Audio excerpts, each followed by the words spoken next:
అందరికీ welcome back to మన ఎడ్యుకేషన్లో వచ్చేసి 8th క్లాస్ కవులండి.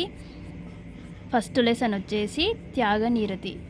నన్నయ్య కాలం వచ్చేసి క్రీస్తు శకం 11వ శతాబ్దానికి చెందినవారు. రచనలు వచ్చేసి మహాభారతంలో ఆదిసభ అరణ్య పర్వంలో 4వ ఆశ్వాసం 142వ పద్యం వరకు అనువాదించాడు. ఆంధ్ర శబ్దం చింతామణి అనే తెలుగు వాక్యారణాన్ని సంస్కృత భాషలలో రాశారు. శ్రీవాణి గిరిజాచిరాయ నన్నయ్య భారతంలో తొలి శ్లోకం. నన్నయ్య భారతంలో మైలురాళ్ళు రాజులకైన భూషణ నన్నయ్య భారతంలో తొలి పద్యం. శారదన్ రాత్రులు భారతంలో నన్నయ్య రాసిన తుది పద్యం. వ్యాసుని సంస్కృత భారతాన్ని తెలుగులోకి అనువాదించిన కవిత్రయులలో మొదటివాడు.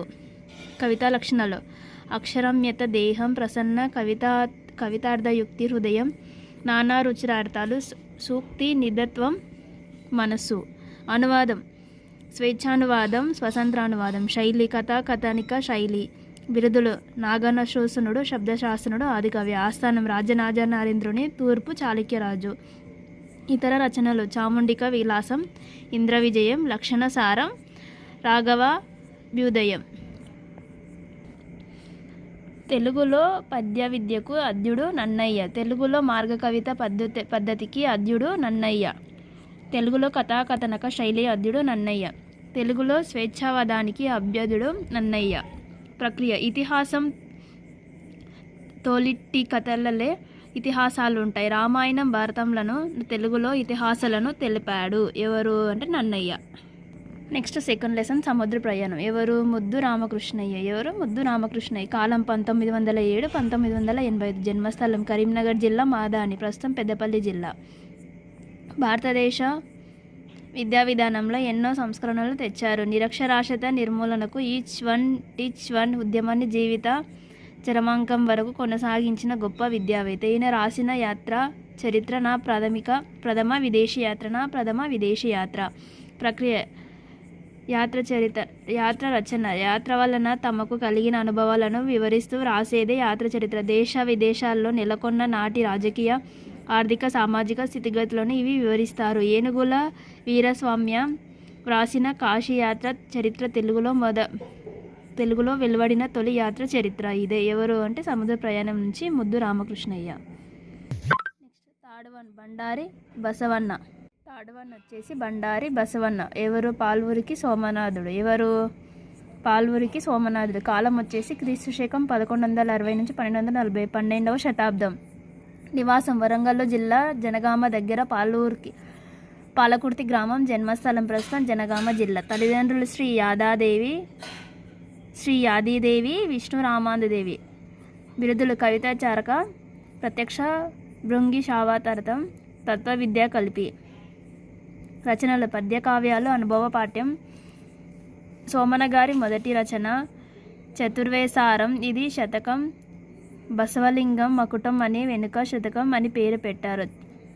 చెన్నమల్ల సీసలు తెలుగులో తొలి సంక్రమణ లక్షణాలు గల శతకములు. ఈ శతకాన్ని 108 చంపక ఉత్పన్న మాల పద్యాలతో రచించిన వృషాది శతకం. మకుటం బసవ వృషాది దీప. చిన్న కావ్య గద్యం. నమస్కార గద్యం, పంచప్రాసాకాన్య గద్యం, చరణాభస్య గద్యం, బసవాష్టకం, బసవ ఉదాహరణం. 26వ పద్యాలు ఉండును. రగడ బసరగడ. ద్విపద కావ్యాలు. తెలుగులో తొలి ద్విపద కావ్యం బసవ పురాణం. 75 మంది శివభక్తుల కథలు. తొలి సాంఘిక కావ్యం శ్రోత గొబ్బూరి సంగ్రామం. పండిత రాజ్య చరిత్ర ముదిమి వయస్సులో రాశారు. శ్రోత శురనామాత్యుడు. తొలి విజ్ఞాన శాస్త్ర గ్రంథం మల్లమ్మ దేవి పురాణం. అభ్యులయం. సంస్కృత కావ్యాలు: సోమనాథ భాష్యం, రుద్రభాష్యం, త్రివిధ లింగాష్టకం, బసవోదాహరణం, వృక్షభాష్టకం. కన్నడ గ్రంథాలు: చెన్న బసవగరుడ, సదుర్గ గరుడ, శరణు బసవగరుడ. నెక్స్ట్ ఏది అంటే శిశైక, బెంగళూరు దగ్గర కళాక్షేత్రం. పాల్వరి సోమనాథుడి ప్రత్యేకత: తెలుగులో మణి ప్రవాళ శైలి వాడిన తొలి కవి. తెలంగాణ ఆదికవిగా కీర్తింపబడినాడు. ఉదాహరణ రచనలకు మార్గదర్శుడు. తెలుగులో ద్విపద సాహిత్యానికి, దేశీ పురాణ ప్రక్రియకు ఉదాహరణ కావ్యాన్ని రగడ, గద్య, పచక, శతక, అష్టక ప్రక్రియలో ఆద్యుడు. దేశీ సంప్రదాయాలలో మొదట రచన చేసిన కవి. ఉదాహరణ కావ్యానికి మార్గదర్శుడు. తెలుగులో మొట్టమొదటి ఉదాహరణ కావ్యం బసవ ఉదాహరణం. దేశ కవిత పథకాన్ని తెలుగు సాహితీ లోకంలో ప్రతిష్ఠించాడు. అనుభవసారం అనే కావ్యాన్ని మిత్రుడైన గోడగి త్రిపురానికి అంకితం ఇచ్చాడు. తొలి రచన అనుభవసారం. తొలి తెలుగు కావ్యం. తెలుగులో స్వతంత్ర కావ్యాన్ని వ్రాసిన తొలి తెలుగు కవి. తొలి తెలుగు నిర్వహించిన కావ్యం రాసినవాడు సోమనాథుడు. మార్గ దేశీయను తెలుగు అన్న పరిశోధన గ్రంథకర్త వల్లమూడి గోపాలకృష్ణయ్య. నియమాలను అనుసరించి శతకం రాసిన వారిలో ప్రథముడు పృష్ఠాది శతకం. ఈ శతకం ఉత్పలమాల చెంపకమాల పద్యాలలో రాయబడింది. ప్రక్రియ వచ్చేసి ద్విపద కావ్యం. ద్విపద దేశీ కవిత ప్రక్రియ 2 పాదాల చొప్పున మంత్రగణాలలో సాగే రచన కావ్యమా సొంతం ద్విపద ఛందస్సులో ఉండే ద్విపద కావ్యం అవుతుంది. ద్విపద కావ్యంలో ప్రథముడు పాలూరికి సోమనాథుడు. ప్రతి పాదం 3 ఇంద్రగణాలు 1 సూర్యగణం కలిగి జాతి పద్యం ద్విపద ప్రాసనియమము లేని ద్విపదమును మంజరి ద్విపదం అంటారు. బండారి బసవన్న పాఠం పాలూరికి సోమనాథుడు రాసిన బసవ పురాణం తృతీయ శ్వాసంలోనిది. పాలూరికి సోమనాథుడు రచించిన ద్విపద కావ్యాలు బసవ పురాణం, పండిత రాధ్య చరిత్ర. అసామాన్యం వచ్చేసి ప్రకృతి వచ్చేసి వ్యాసం. ఇతివృత్తం వచ్చేసి శ్రమ సౌందర్యం. నెక్స్ట్ శతక సుధ. కవి పరిచయం. శ్రీపతి భాస్కర కవి. కాలం 17వ శతాబ్దం. రచన చిత్త శతకం. విశేషం శైవ పండిత త్రయంలో ఒకరైన శ్రీపతి పండితుని శవశం వాడు. మారద వెంకటయ్య. కాలం 17వ శతాబ్దం. రచన భాస్కర శతకం. విశేషం ప్రతి పద్యంలో నీతిని దృష్టాంతాలతో సమర్థించును. మకుటం భాస్కర. థర్డ్ వన్ కత్యుర్తం శేషప్ప కవి. కాలం వచ్చేసి 18వ శతాబ్దం. జన్మస్థలం వచ్చేసి ధర్మపురి, కరీంనగర్ జిల్లా, ప్రస్తుతం జగిత్యాల జిల్లా. రచనలు నరసింహ, నరహరి, నుక్రేసరి శతకాలు, ధర్మపురి రామాయణం. విశేషణం ధన వ్యవహార నుడికరాలు, పదబంధాలు, లోకోక్తులను పద్య రూపంలో వ్యక్తీకరించిన నరసింహ శతకం ఈయనకు అమిత కీర్తిని తెచ్చిపెట్టింది. ఈయన మృదంగం వాయించడంలో నేర్పరి. నరసింహ శతక పద్యాలను తెలంగాణ జానపదులు అవలోకగా పాడుకుంటారు. నెక్స్ట్ కవి వచ్చేసి నారాయణ శతకం. కవి పోతన. జన్మస్థలం వరంగల్ జిల్లా, బొమ్మెర వాసి. రచనలు ఆంధ్ర మహాభాగవతం, భోగిని దండనం, వీరభద్ర విజయం. మకుటం నారాయణ. పండిత రామసింహ కవి. కాలం 1855-1963. జన్మస్థలం వచ్చేసి కరీంనగర్ జిల్లా, జగిత్యాల మండలం, రాఘవపట్నం, ప్రస్తుతం జగిత్యాల జిల్లా. రచనలు విశ్వకర్మ శతకం, దృష్ట ప్రపంచ వర్ణన, కలియుగ వర్ణాశ్రమ ధర్మాలు, భజన కీర్తనలు. మకుటం విశ్వపాలన ధర్మ, శ్రీ విశ్వకర్మ. 5th one Asuri Marigantati Purushottamacharyulu. కాలం 1936-2011. జన్మస్థలం నల్గొండ జిల్లా, మునగాల మండలం, నరసింహాపురం, ప్రస్తుతం సూర్యాపేట జిల్లా. రచనలు వెంకటేశ్వర శతకం, గోదాదేవి, యాదగిరి లక్ష్మీ నరసింహ శతకం, గోదావరి, సత్యవతి, స్వసంతనం, మారుతి. ఈయన విద్యుత్ కవిగా ప్రసిద్ధి పొందాడు. 6th వెంకటరావు పంతులు. కాలం 1937-94. జన్మస్థలం రంగారెడ్డి జిల్లా, శంకర్పల్లి. రచనలు శ్రీ బాకవరంజనేయ శతకం, యక్షగానాలు, కీర్తనలు, గేయాలు. ప్రక్రియ శతకం 100 లేదా 108 పద్యాలు గల రచన శతకం. ముక్తక కావ్యంగా పేరు పొందిన శతకాలలో మకుట నియమం ఉంటుంది. వృత్త నియమం, ఆత్మశ్రయత కనిపిస్తాయి. 6th వన్ తెలుగు జానపద గేయాలు. ఎవరు? బిరుదురాజు రామరాజు. కాలం క్రీస్తుశకం 1925-2010. జన్మస్థలం వరంగల్ జిల్లా, దేవనూరు గ్రామం, ప్రస్తుతం వరంగల్ అర్బన్ జిల్లా. రచనలు తెలుగు జానపద గేయ సాహిత్య పరిశోధన గ్రంథం, త్రివేణి పిల్లలు పాటలు, తెలంగాణ పల్లె పాటలు, తెలుగు జానపద రామాయణం, ఉర్దూ తెలుగు నిఘంటువు, ఆంధ్ర యోగులు, వీరగాథలు, తెలుగు వీరుడు, తెలుగు సాహిత్యోద్యమకారులు, చరిత్రకెక్కిన చరిత్రాలులు, మరుగున పడిన మాణిక్యాలు, రామరాజేయం. విశేషాంశాలు జానపద సాహిత్యం పరిశోధనకు శ్రీకారం చుట్టారు. జానపద సాహిత్య పితామహుడిగా పేరు పొందారు. ఈయన జానపద వాగ్మయ బ్రహ్మగా ప్రసిద్ధుడు. ప్రక్రియ వ్యాసం. నిర్వచనాలు. 1st వన్ ఏదైనా ఒక విషయం గురించి విరివిరిగా రాయటం. శబ్దరత్నకరణం. వ్యాసం అనగా విషయ విశ్లేషణ.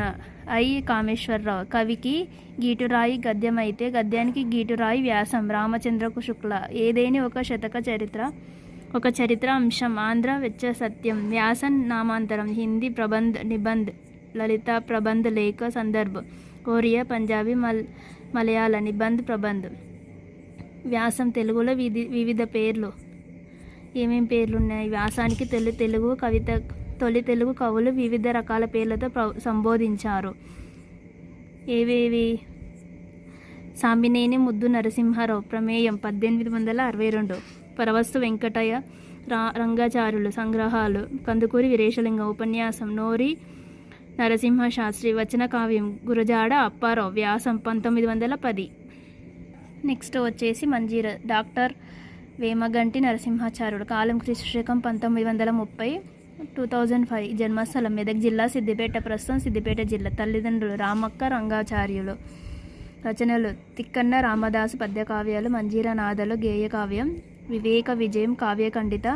అమరజీవి బాపూజీ కవితాంజలి. ఆంధ్ర విష్ణువు కవిత కాహలి. వీరపూజ మణికింకిని. కాంతి వైజయంతి. వీరి రచనల్లో తెలంగాణ భాష ఇంపు సొంపులుండును. వేమగంటి రచనలన్నీ చక్కని దారాలతో సరళమైన తెలుగు పదాలతో శోభిల్లుతాయి. బిరుదులు: కవికోకిల, విద్యుత్ కవి, కావ్య కళానిధి. సాహితీ వికాస మండలి మెదక్ జిల్లా రచయితల సంఘాలను స్థాపించారు. ప్రక్రియ: గేయ కవిత్వం. ఆధునిక తెలుగు సాహిత్యాలలో గేయ ప్రస్థాన ప్రవర్తనకుడు గురజాడ అప్పారావు. ఇతడు ముత్యాల సారాలను ఛందస్సులో అనేక గేయ కావ్యాలు రచించాడు. మంత్ర ఛందస్సులో ఉంటుంది. గేయం లయాత్మకంగా ఉండి ఆలపించేందుకు వీలుగా ఉంటుంది. ఇది పల్లవి చరణాలతో కూడి ఉంటుంది. మంజీర పాఠ్యాంశం డాక్టర్ వేమగంటి నరసింహాచార్యులు రాసిన మంజీర నదాలు అనే గేయ కావ్యంలోనివి. నెక్స్ట్ లెసన్ 8th లెసన్ చిన్నప్పుడే. కవి వచ్చేసి వట్టికోట అల్వారు స్వామి. కాలం క్రీస్తుశకం 1915. 1961. జన్మస్థలం చెరువు మందారం నల్గొండ జిల్లా. రచనలు కథలు గాలిపటం, జైలు లోపల, చిన్నప్పుడే, కనువిప్పు, బదనిక, నవలలు, ప్రజల మనిషి, గంగు. వ్యాసాలు రామప్ప రభస. తెలంగాణ వ్యాసాలు, నాటికలు, జీవనరంగం, పత్రికలు, తెలంగాణ గుమస్తా. విశేషాంశాలు: తెలంగాణలో తొలి రాజకీయ నవల ప్రజల మనిషి పాత్ర కట్టిరవం. దేశోద్ధారక గంధమాల స్థాపకుడు. ప్రక్రియ: కథానిక. తెలుగులో కథ, కథానికల శబ్దాల షార్ట్ స్టోరీకి సమానార్థాలుగా పిలువబడుతున్నాయి. జీవితపు ముఖ్య సన్నివేశాన్ని క్లుప్తంగా తెలియజేస్తుంది. సంఘటనల మధ్య సంబంధాన్ని కళాత్మకంగా చిత్రిస్తుంది. ఇటువంటి రచన ప్రక్రియనే కథానిక అంటారు. కథనం, సంభాషణం, శిల్పం అనునవి కథానికల్లో ప్రధాన అంశాలు. సంక్లిష్ట దీని ప్రత్యేకత. నెక్స్ట్ 9th లెసన్ అమరులు. ఆచార్య కె రుక్నరుద్దీన్. జననం 1947. 2013. జన్మస్థలం మహబూబ్ నగర్ జిల్లా వెల్గొండ మండలం రాచూరు గ్రామం. ప్రస్తుతం నాగర్ కర్నూలు జిల్లా. పరిశోధన గ్రంథం జానపద సాహిత్యంలో అలంకార విధానం. క్రీస్తుశకం 1969లో విప్లవ డంక అనే గేయం వచనతో ఈయన రచన వ్యాసంగం ప్రారంభమైనది. ఇతర రచనలు: ప్రయాణం, చెలిమి, సుక్తిసుధ, కిన్నెర మెట్లు, మొదిగి పూలు, విశ్వ దర్శనం. ప్రక్రియ: గేయం మాత్ర ఛందస్సులో రాయబడి శబ్ద సంబంధమైన లయ కలిగి రాగయుక్తంగా పాడటానికి అనువైనది గేయం. ఆధునిక తెలుగు సాహిత్యంలో గేయ ప్రక్రియ ప్రవర్తనికిగా గురజాడ అప్పారావు పేర్కొనవచ్చు. గేయం అనగా పాడగలిగిదే అని అర్థం. గేయంలో గణాలు, మంత్రగణాలు. అమరుల పాఠం జి. యాదగిరి కె. రుక్నరుద్దీన్ రాసిన విప్లవ డంక అనే కవిత సంకలనంలోనిది. నెక్స్ట్ 10th లెసన్ వచ్చేసి సింగరేణి. ప్రక్రియ వచ్చేసి వ్యాసం.